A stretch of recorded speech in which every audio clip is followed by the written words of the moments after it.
नवविवाहित युवकाचा खुनाची सीबीआय चौकशी व्हावी, रघुवंशी समाजाचे निवेदन।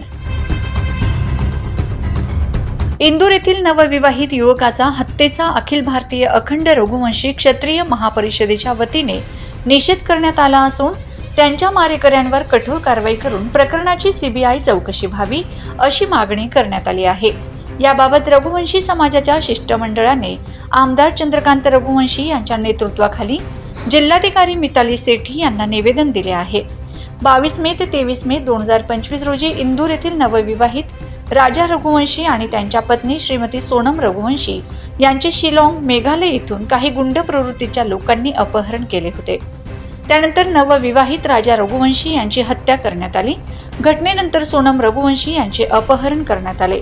त्यांचा अजूनपर्यंत थांगपत्ता लागलेला नसून जीवाला धोका निर्माण झालाय। जवळच बांगलादेश सीमा असल्यामुळे मानवी तस्करीची शक्यता निवेदनात व्यक्त करण्यात आली आहे। अपहरण झालेल्या सोनम रघुवंशी यांच्या शोधार्थ त्यांचे भाऊ दीपक रघुवंशी सहकाऱ्यांसह शिलाँग येथे गेले आहेत। त्यांना देखील गुंड प्रवृत्तीच्या लोकांकडून धमक्या देण्यात आल्यात। या घटनेमुळे रघुवंशी समाजात तीव्र संताप व्यक्त करण्यात येत आहे। निवेदनातील मागण्या: नवविवाहित युवक राजा रघुवंशी यांच्या हत्येची तात्काळ सीबीआय चौकशी करावी, मारेकऱ्यांना अटक व्हावी, श्रीमती सोनम रघुवंशी यांच्या सुरक्षित परतीसाठी त्वरित आणि प्रभावी शोध सुरू करावा, सोनम रघुवंशी यांच्या शोधात सहभागी असलेल्या त्यांचे भाऊ दीपक रघुवंशी व सहकाऱ्यांना पुरेशी सुरक्षा पुरवावी।